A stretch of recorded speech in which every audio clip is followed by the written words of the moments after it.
सुप्रभात बच्चों, कैसे हैं आप लोग? बढ़िया। बढ़िया रहिए, स्वस्थ रहिए, सुरक्षित रहिए और पढ़ते रहिए। तो आज हम क्या पढ़ेंगे? हिंदी पढ़ेंगे।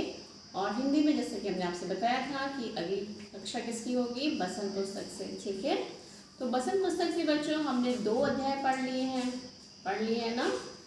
बचपन और पहला कौन सा था? वह चिड़िया जो। ठीक है, वह चिड़िया जो और बचपन, ये 2 अध्याय हमारे हो चुके हैं। सब काम भी पूरा हो चुका है। ठीक है, और बच्चों सभी लोग काम नहीं भेजते हो, ये कौन सी बात है? आप जल्दी जल्दी अपना काम पूरा करिए, काम भेजते रहिए। ठीक है, तो बच्चों आज हम पढ़ेंगे अपना अध्याय 3, नादान दोस्त। ठीक है, नादान दोस्त जो कहानी है वो लिखी है किसने? प्रेमचंद ने। ठीक है, लेखक कौन है? प्रेमचंद। एक बहुत बड़े उपन्यासकार हैं, जिन्हें उपन्यासकार की उपाधि भी मिली है। ठीक है, तो आज हमारा अध्याय है नादान दोस्त। कि नादान दोस्त 2 ऐसे बच्चों की कहानी है, केशव और श्याम। 2 बच्चे हैं, इनके बारे में ही कहानी है कि बच्चों बचपन में क्या होता है। बचपन में बच्चों के मन में, बाल मन में बहुत सारे सवाल उठते हैं कि ये चीज़ कैसे बनती है, क्यों बनती है, किसके द्वारा बनती है, कैसे बनती है, कहाँ बनती है। मतलब बहुत सारे सवाल उठते हैं, आपके मन में भी उठते होंगे ना। आप किसी भी चीज़ को देखते हो तो आपके मन में बहुत सारी जिज्ञासाएं आती हैं। तो उन जिज्ञासाओं को जब आप अपने घर में किसी से पूछते हो, जैसे किसी से भी मम्मी पापा से पूछते हो, तो क्या होता है, कभी कभी पापा बिजी होते हैं अपने काम में, मम्मी बिजी होती है अपने काम में, बिजी होती हैं, व्यस्त होती हैं। तो आप अपने मन से ही उस सवालों के उत्तर देते हो। ठीक, अपनी जिज्ञासाओं को कैसे शांत करते हो? खुद वो कार्य करके शांत कर लेते हैं। ठीक है, तो आज की कहानी बेस है उसी पर आधारित है कि कैसे 2 बच्चे जो थे, केशव और श्यामा, इनके बाल मन में कौन कौन से सवाल उठते हैं, क्या क्या सवाल उठते हैं, और सवालों के उठने के बाद वो क्या करते हैं, जिसके कारण उनको नादान दोस्त का शीर्षक दिया गया। ठीक है, तो बच्चों ये कहानी है केशव और श्यामा की। केशव और श्यामा 2 बच्चे होते हैं। ठीक है, उनकी मम्मी जो होती है, उनकी माँ जो होती है, वो अपने कामों में व्यस्त रहती हैं और पिताजी अपने ऑफिस के काम में व्यस्त रहते थे। तो ये दोनों बच्चे अकेले ही अपना खेला करते थे। दोनों भाई बहन थे और दोनों खेलते थे, आपस में एक साथ खेलते थे। ठीक है, उनके घर के बाहर ताड़ होता है, या उसको हम क्या बोलते हैं? कार्निस बोलते हैं। एक निकला हुआ हिस्सा होता है, छत से नीचे थोड़ा निकला हुआ हिस्सा होता है। वहाँ पर एक चिड़ा और चिड़िया रहते थे, चिड़िया और चिड़ा। ठीक है, उन्होंने 3 अंडे दे दिए थे और एक दिन उस पर नज़र श्यामा और केशव की पड़ती है कि उस पर चिड़ा और चिड़ी बैठे हैं। तो वो ऊपर चढ़ के स्नान घर का वो स्टूल लेकर उसमें बैठते हैं और उस पर स्टूल धरकर, चौकी और स्टूल धरकर उसके ऊपर चढ़ के देखते हैं। तो घोंसले में देखते हैं कि 3 अंडे हैं। ठीक है, उन अंडों को देखकर उनके बाल मन में बहुत सारे सवाल उठते हैं कि ये अंडे हैं, इसमें बच्चे कब निकलेंगे, कैसे निकलेंगे, क्या होगा, कैसे इनकी सुरक्षा होगी, कौन इनकी सेवा करेगा, कैसे करेंगे। इस बारे में दोनों लोग बातें करते हैं और अपने तरीके से उनके खाने पानी हर चीज़ का इंतज़ाम करते हैं। ठीक है बच्चों, केशव और श्यामा की जो माँ थी वो सो रही थी। उनको जब वो सो जाती है तो दोनों बच्चे चुपके से उठते हैं और क्या करते हैं, फिर नीचे छोटा सा चौकी लगा के उसके ऊपर स्टूल लगा के वो चढ़ के देखते हैं कि क्या हुआ है। उस समय चिड़ा और चिड़ी नहीं थे। वो क्या करते हैं, केशव क्या करता है, वो स्टूल पे चढ़ के उन अंडों को छूता है और छूने के बाद उसको फिर वापस वैसी जगह पर रख देते हैं। उनको ये बात नहीं मालूम थी कि ऐसा करने से अंडे जो होते हैं वो गंदे हो जाते हैं और चिड़िया जो होती है दोबारा उनको नहीं छूती। मतलब वो उनको सेती नहीं है। सेने का मतलब होता है बच्चों कि वो दोबारा से उन अंडों को फूटने का इंतजार नहीं करती, वो वहाँ से फुर हो जाती है। ठीक है, तो वो उनका मतलब पालन पोषण नहीं करती, उनकी देखभाल नहीं करती उन अंडों की, क्योंकि अगर वो अंडे गंदे हो गए तो वो उनको नहीं देखती। सेती का मतलब यही होता है। ठीक है, तो आगे चल के क्या होता है भाई, वो अंडे गंदे कर देते हैं, चिड़िया उनकी देखभाल नहीं करती, चली जाती है। अंडे अपने आप, उनकी लापरवाही से अंडे गिर के टूट जाते हैं और बेचारे जो बच्चे थे वो भी तो पैदा ही नहीं हुए थे, तो वो पैदा होने से पहले ही वो टूट जाते हैं, तो ख़त्म हो जाते हैं। तो उनकी माँ ये सब देख लेती हैं और आके फिर उनको डांटती हैं। दोनों बच्चे डर जाते हैं और अपनी गलती को मानते हैं कि हाँ हमने ये गलती की।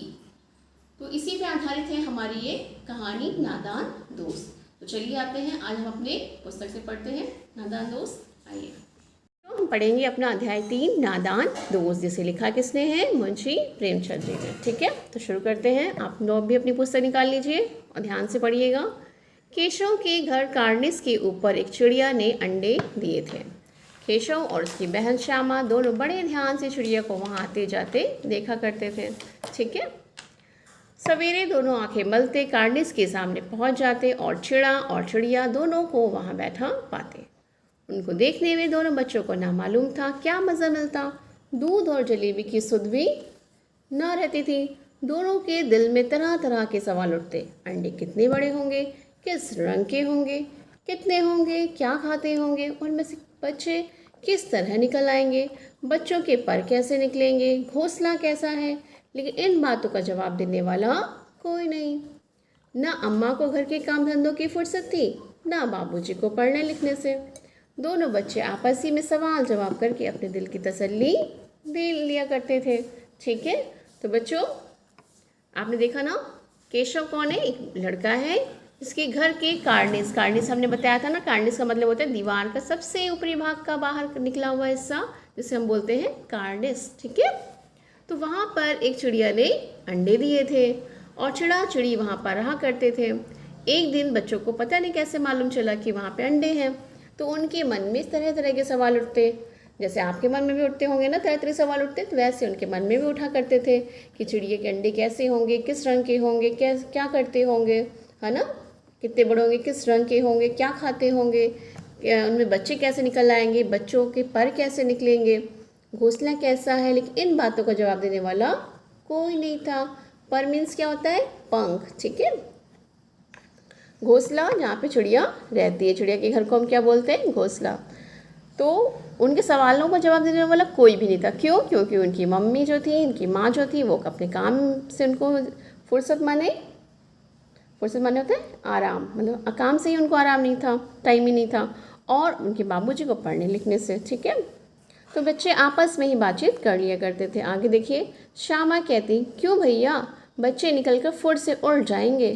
केशव विद्वानों जैसे गर्व से कहता, नहीं री पगली, पहले पर निकलेंगे, बगैर परों के बेचारे कैसे उड़ेंगे। श्यामा कहती, बच्चों को क्या खिलाएगी बेचारी। केशव इन पेचीदा सवाल का जवाब कुछ ना दे सकता था। इस तरह 3-4 दिन गुजर गए। दोनों बच्चों की जिज्ञासा दिन दिन बढ़ती जाती थी। अंडों को देखने के लिए वे अधीर उठते थे। उन्होंने अनुमान लगाया कि अब ज़रूर बच्चे निकल आए होंगे। बच्चों के चारे का सवाल अब उनके सामने आ खड़ा हुआ। ठीक है, उसके बाद क्या हुआ? श्यामा जो उसकी बहन थी, उसने कहा, भैया बच्चे निकल कर फुर से मतलब उड़ जाएंगे। फुर से का मतलब क्या होता है? जल्दी से उड़ जाएंगे, फुर से। तो केशव उसे क्या जवाब देता था? विद्वानों की तरह नहीं, कि बहुत बड़े होकर, जैसे विद्वान होते, पंडित होते, वैसे गर्व मतलब घमंड से कहता था कि पगली, जब उसके पर निकलेंगे, पर मीन्स पंख निकलेंगे, और बिना पंखों के वो कैसे उड़ेंगे। तो श्यामा कहती है, बच्चों को क्या हम लोग खिलाएंगे, मतलब वो जो चिड़िया है वो बच्चों को क्या खिलाएगी। केशव इस पेचीदा का मतलब होता है कठिन या मुश्किल सवाल का कुछ भी जवाब नहीं दे सकता था। इस तरह 3-4 दिन गुजर गए, मतलब बीत गए।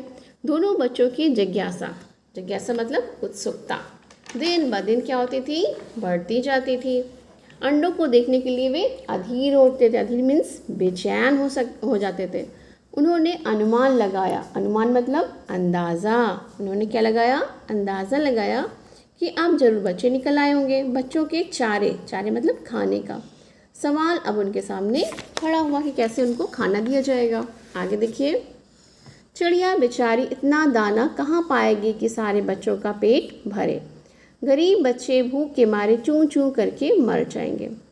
तो उसने श्यामा ने कहा कि चिड़िया जो है वो एक ही तो चिड़िया है, वो बेचारी इतना सारा 3 बच्चों का, 3 अंडे है ना, तो 3 बच्चों का खाना कैसे लाएगी इतना ढेर सारा। वो तो अकेले ही धीरे धीरे लाएगी, मुंह में दाना डाल के लाती ना चिड़िया, तो कैसे इकट्ठा करेगी। और जो बच्चे हैं वो चूं चूं करके मर जाएंगे। इस मुसीबत मतलब मुसीबत का मतलब क्या होता है बच्चों? मुसीबत माने संकट का अनुमान करके दोनों घबरा गए। ठीक है, घबराना, परेशान हो गए। दोनों ने फैसला किया। फैसला का मतलब क्या होता है बच्चों? निर्णय किया कि कार्निस पर थोड़ा सा दाना रख दिया जाए। श्यामा खुश होकर बोली, तब तो चिड़ियों को चारे के लिए कहीं उड़कर जाना ना पड़ेगा। ठीक है, उन्होंने क्या फैसला लिया कि हम लोग क्या करते हैं, कार्निस में थोड़ा सा दाना रख देंगे और चिड़िया को कहीं जाने की ज़रूरत भी नहीं रहेगी। केशव, नहीं तब क्यों जाएगी? श्यामा, क्यों भैया, बच्चों को धूप ना लगती होगी? केशव का ध्यान इस तकलीफ़ की तरफ ना गया था। बोला, ज़रूर तकलीफ़ तो होगी, बेचारे प्यास के मारे तड़पते होंगे, ऊपर छाया भी तो कोई नहीं। केशव ने क्या कहा कि अगर उसको दाने पानी का इंतज़ाम हो जाएगा तो वो कहीं नहीं जाएगी। तो श्यामा ने कहा, उन लोगों को धूप भी तो लगती होगी, वही घर के बाहर का हिस्सा है। तो केशव ने इस तकलीफ़ मतलब परेशानी की तरफ उसका ध्यान गया। उसने कहा कि हाँ, बेचारे प्यास से भी तड़पते होंगे क्योंकि पानी की भी व्यवस्था नहीं थी, और छाया मतलब तो धूप से कैसे बचा जाए। ठीक है, आखिर यही फैसला हुआ कि घोंसले के ऊपर कपड़े की छत बना देनी चाहिए और पानी की प्याली और थोड़े से चावल रख देने का प्रस्ताव भी स्वीकृत हो गया। ठीक है, तो क्या निर्णय लिया गया कि घोंसले के ऊपर हम क्या करेंगे, कपड़े की छत बना देंगे और छोटी सी प्याली में थोड़े से चावल रख देंगे। तो ये प्रस्ताव भी स्वीकार हो गया। प्रस्ताव मतलब, प्रस्ताव का अर्थ होता है मंजूरी। ठीक है, दोनों बच्चे बड़े चाव से काम करने लगे। चाव का मतलब रुचि से। श्यामा की माँ की आँख बचाकर मटके से चावल निकाल लाई। श्यामा माँ की आँख बचाकर मतलब होता है चुपके से। कभी कभी आप भी ऐसा काम करते हो ना, चुपके से काम कर ले जाते हो कि मम्मी देख ना पाए। तो वैसे ही श्यामा भी माँ की आँख बचाकर मटके से थोड़ा चावल निकाल लाई। केशव ने पत्थर की प्याली का तेल चुपके से ज़मीन पर गिरा दिया और उसे खूब साफ करके उसमें पानी भरा। एक प्याली में थोड़ा सा तेल था, उस तेल को उसने खाली करके और प्याली को साफ करके उसमें क्या भरा, पानी भरा।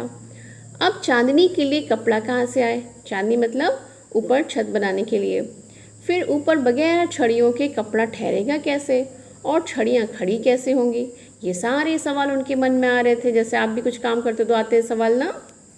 केशव बड़ी देर तक इसी उधेड़बुन में रहा। उधेड़बुन का अर्थ होता है बच्चों, समस्या का हल खोजने में लगा रहा। आखिरकार उसने ये मुश्किल भी हल कर ली। मुश्किल मतलब परेशानी भी, हल मतलब उसका उत्तर ढूंढ लिया। श्यामा से बोला, जाकर कूड़ा फेंकने वाली टोकरी उठा लाओ, जिसमें कूड़ा फेंका जाता है वाली टोकरी उठा लाओ। अम्मा जी को मत दिखाना, मतलब अपनी माँ को मत बताना कोई बात। और उसने अपनी बहन से क्या कहा, कूड़ा फेंकने की टोकरी ले आओ, लेकिन अपनी माँ को मत बताना। श्यामा, वह तो बीच से फटी हुई है, उसमें से तो धूप ना जाएगी। उसने क्या कहा कि जो टोकरी है वो बीच से फटी है, उससे धूप जाएगी। केशव ने झुंझलाकर कहा, झुंझलाकर मतलब गुस्से में कहा, तू टोकरी तो ला, मैं उसका सुराख बंद करने की कोशिश की हिकमत करूँगा। सुराख मतलब, सुराख का अर्थ होता है बच्चों छेद। ठीक है, हिकमत मतलब तरीका, कोई उपाय निकालूंगा। ठीक है, श्यामा दौड़ कर टोकरी उठा लाई। क्या उठा लाई? टोकरी उठा लाई। कौन सी? कूड़े की टोकरी।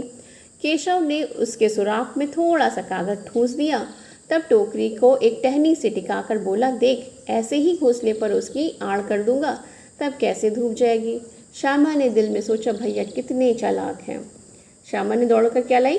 टोकरी लाई।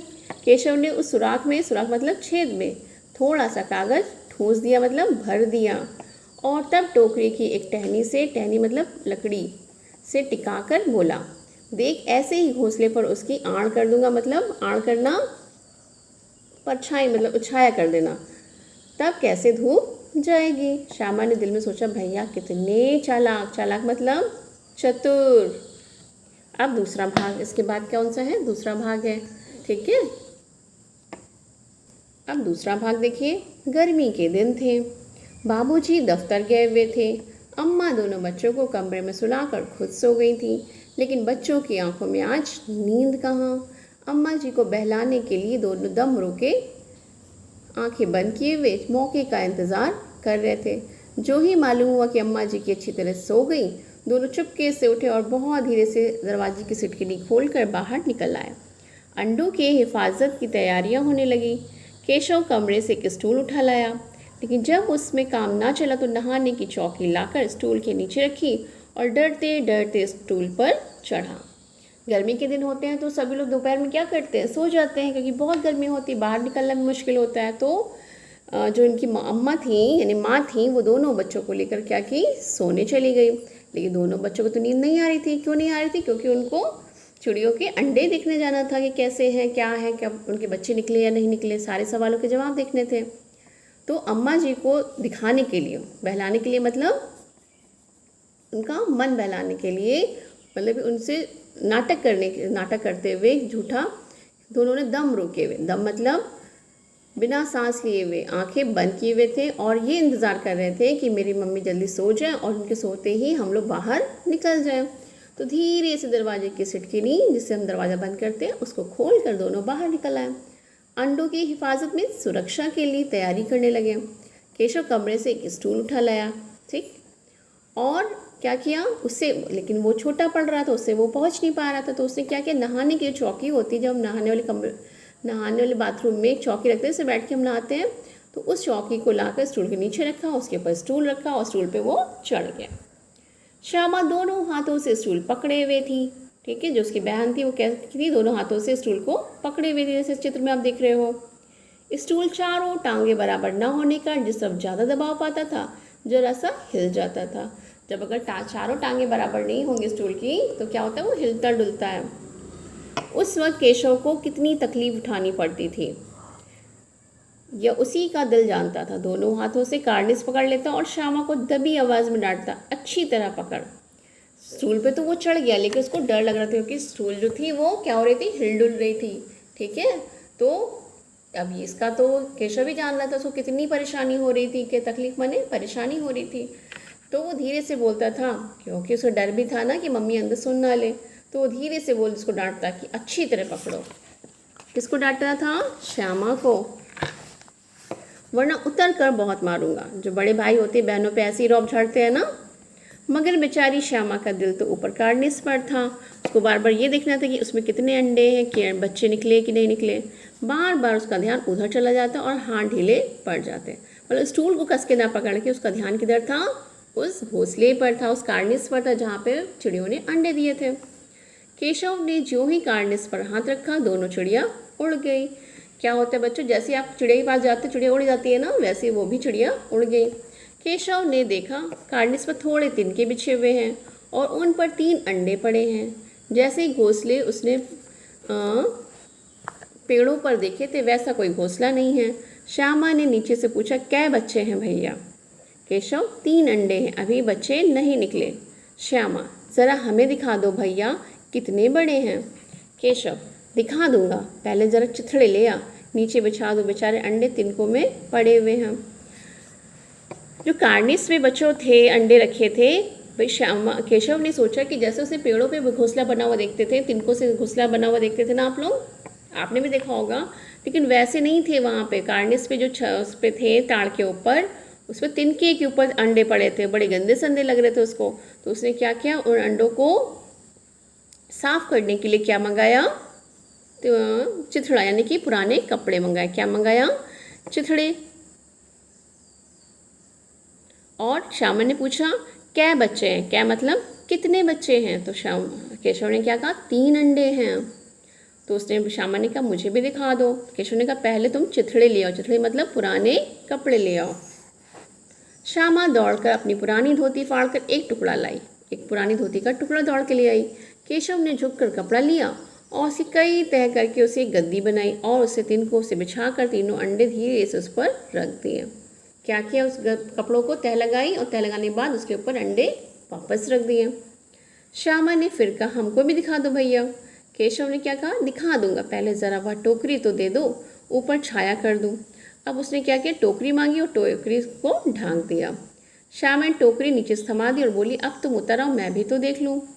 केशव ने टोकरी को एक टहनी से टिका कर कहा, जा दाना और पानी की प्याली ले आ, मैं उतर आऊँ तो तुझे दिखा दूंगा। श्यामा प्याली और चावल भी ले आई। केशव ने टोकरी के नीचे दोनों चीज़ें रख दी, आहिस्ता से उतर आया। ठीक है, उसने कहा कि मुझे भी दिखा दो, लेकिन वो उससे काम करवाता रहा, लेकिन उसको चढ़ने के लिए नहीं कहा। और उसने क्या किया, दाना पानी सब रख के टोकरी को एक टहनी के सारे लगाकर और वो नीचे खुद उतर आया, लेकिन उसको जाने नहीं दिया। आगे देखिए बच्चों, श्यामा ने गिड़गिड़ाकर कहा, अब हमको भी चढ़ा दो भैया। गिड़गिड़ाकर मतलब विनती करते हुए। केशव, तू गिर पड़ेगी।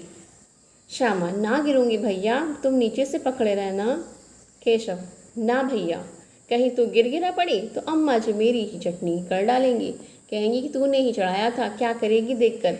अब अंडे बड़े आराम से हैं, जब बच्चे निकलेंगे तो उनको पालेंगे।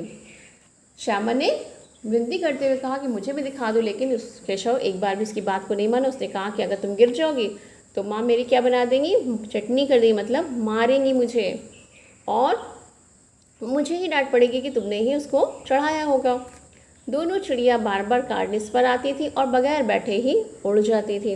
केशव ने सोचा हम लोगों के डर से नहीं बैठती। स्टूल उठाकर कमरे में रखाया, चौकी जहाँ थी वहाँ पे रख दी। बार बार वो उस कार्निस पर चिड़िया आती थी, लेकिन वो अंडों पर नहीं बैठती थी। हमने अभी आपको बताया था ना कि क्यों नहीं बैठ रही थी उसके ऊपर, क्योंकि अंडे किसी ने छू लिए थे, और अंडों को अगर कोई छू लेता है या गंदे हो जाते हैं तो चिड़िया उस पर दोबारा नहीं बैठती है। श्यामा ने आंखों में आंसू भरकर कहा, तुमने मुझे नहीं दिखाया, मैं अम्मा जी से कह दूंगी। केशव, अम्मा जी से कहेगी तो मैं बहुत मारूंगा, कह देता हूँ। श्यामा, तो तुमने मुझे दिखाया क्यों नहीं? केशव, और गिर पड़ती तो 4 सर ना हो जाते। श्यामा, हो जाते, देख लेना, मैं कह दूंगी। जैसे भाई बहन लड़ते हैं ना आपस में, वैसे ही दोनों लोग लड़ रहे थे। केशव ने कहा कि क्या कहा केशव ने कि अगर तुम मेरी बात नहीं मानोगी तो मैं तुम्हें बहुत मारूंगा। तो श्यामा ने क्या कहा, तो तुमने मुझे दिखाया क्यों नहीं भाई, मैं इतनी देर से तुमसे कह रही थी मुझे दिखा दो, तुमने मुझे दिखाया ही नहीं। केशव ने क्या कहा, अगर तुम गिर पड़ती तो 4 सर हो जाते, मतलब तुम्हारा सर फूट जाता। ठीक है। इतने में कोठरी का दरवाज़ा खुला और माँ ने धूप से आंखों को बचाते हुए कहा, तुम दोनों बाहर कब निकल आए? मैंने कहा ना था कि दोपहर को ना निकलना।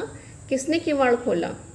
इतने में कोठरी मतलब कमरे का दरवाज़ा खुला और वहाँ से कौन निकला? उनकी माँ निकली, और उन्होंने क्या कहा, तुम लोग कब बाहर निकल आए? क्योंकि वो उनको सोता हुआ छोड़ के चले आए थे ना। उनकी माँ ने डांटते हुए कहा कि मैंने मना किया था दोपहर में बाहर नहीं निकलते, गर्मियों में नहीं निकलते ना बाहर। किसने किवाड़ खोला? किवाड़ मतलब दरवाज़ा, किसने दरवाज़ा खोला? किवाड़ केशव ने खोला था, लेकिन श्यामा ने माँ से ये बात नहीं कही। उसे डर लगा कि भैया पिट जाएंगे। केशव दिल में कांप रहा था कहीं श्यामा कह ना दे।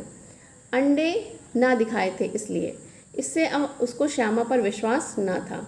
श्यामा सिर्फ मोहब्बत के मारे चुप थी, या इस कसूर में हिस्सेदार होने की वजह से उसका फैसला नहीं किया जा सकता। शायद दोनों ही बातें थी। किवाड़ किसने खोला था, यानी दरवाज़ा किसने खोला था? केशव ने खोला था। लेकिन श्यामा ने ये बात अपनी माँ से नहीं बताई। क्यों नहीं बताई? क्योंकि उसको अपने भैया से प्यार भी था, दोनों लड़ते थे, झगड़ते थे, एक साथ रहते थे, तो दोनों में आपस में बहुत प्रेम था। उसे लगा कहीं माँ भैया को पीट ना दे। और एक बात और सिखाई जा रही थी कि कहीं ऐसा ना हो कि दोनों की मिली भगत से जो काम हो रहा था उसमें उसको भी डांट ना पड़े, इसलिए उसने अपना मुँह ही नहीं खोला। ठीक है। माँ ने दोनों को डांट डपट कर फिर कमरे में बंद कर दिया और आप धीरे धीरे पंखा झलने लगी। अभी सिर्फ 2 बजे थे। बाहर तेज लू चल रही थी। लू मतलब गर्म हवाएं, जो गर्मी में तेज हवाएं चलती है ना गर्म, उनको हम बोलते हैं लू। अब दोनों बच्चों को नींद आ गई थी, दोनों सो गए। ठीक है। हमारी कहानी का 2 भाग पूरा हो गया।